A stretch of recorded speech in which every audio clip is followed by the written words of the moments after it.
For years, I followed every piece of traditional money advice I was told. Save 10% of your income. Cut out the lattes. Avoid credit cards. Buy a house as soon as you can. Work hard. Retire at 65. And for years, I still felt broke, still stressed. Still wondering why doing everything right never really felt right. Until I finally asked myself, what if the problem isn't me? What if the problem is the advice itself? In this video, I'm going to share why I stopped following traditional money advice and what I do instead to actually build wealth in real life. Not in a textbook, not in a perfect economy. In today's world, where rent is high, inflation is real, and most of us are just trying to breathe between bills. So if you've ever felt like you're doing all the right things but still feel behind, hit like. Subscribe if you're ready to build your finances your way, and drop a comment below. What's one piece of traditional money advice that never worked for you? 1. Save 10% of your income isn't enough anymore. Look, saving anything is better than saving nothing. But that old school 10% rule? It was built for a different economy. Back when housing was affordable, jobs were stable, and pensions still existed. In today's world, 10% might barely cover your next rent increase. So instead of following that outdated number, I flipped the approach. I save what I can, then work on increasing what I earn. Because you can only cut so much, but you can grow your income infinitely. I started learning new skills, asking for raises, and building side income streams. Even an extra $200 a month gave me more room to save real money. 2. Cut out the small stuff doesn't build wealth. We've all heard it. If you just stopped buying coffee every day, you'd be rich. Nope. Here's the truth.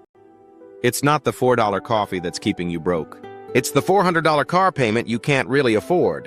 It's the $2,000 in credit card debt growing quietly in the background.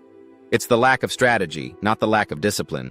Instead of nitpicking the small stuff, I started looking at the big picture.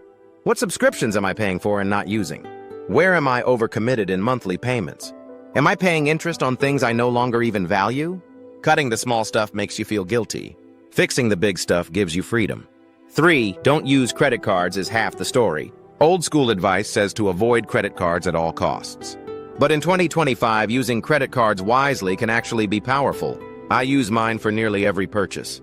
But I treat it like a debit card, only spending what I already have and paying it off immediately.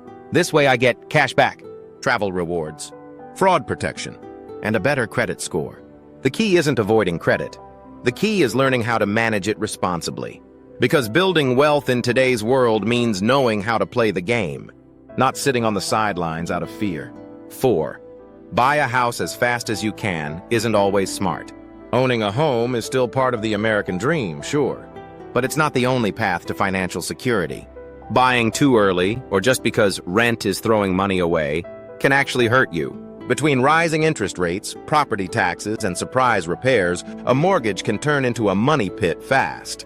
Instead, I ask myself, does this fit my life and my numbers? Right now, renting gives me flexibility. It frees up cash to invest, save, and breathe. Buying a home is a financial move, not a status move. And traditional advice doesn't always account for your reality. 5. Work hard and retire at 65. Feels outdated. I don't want to spend the next 40 years grinding just to maybe enjoy life at 65. That model was built for people with pensions and guaranteed jobs. But we live in a different world. That's why I stopped thinking about retirement like a finish line. Instead, I started building for freedom. I save and invest not just for old age, but for options. To take breaks, to pivot careers, to travel when I want, not when I'm allowed. Because money is about freedom, not just survival. So what do I do instead? I build systems, not stress. Automated savings, automated investing, simple, repeatable habits that don't rely on willpower. I invest early and often, even small amounts, even when it feels not enough. Because time in the market always beats timing the market. I focus on earning more, learning skills that increase my value, not just my hours. I stay flexible. There's no one-size-fits-all anymore. What worked in the past won't always work now, and what works for others might not work for you. I stopped following cookie-cutter advice. And I started creating my own financial path based on real goals, real math, and real life. If any of this hit home for you, hit that like button. It tells the algorithm you want honest, practical money talk. Subscribe if you're ready to build your finances your way, not your parents', not your textbooks, yours. And drop a comment. What's one piece of traditional money advice you've ditched, and what are you doing instead? Because this year, we're not following rules that don't serve us. We're building financial freedom that fits real life. Let's do it together.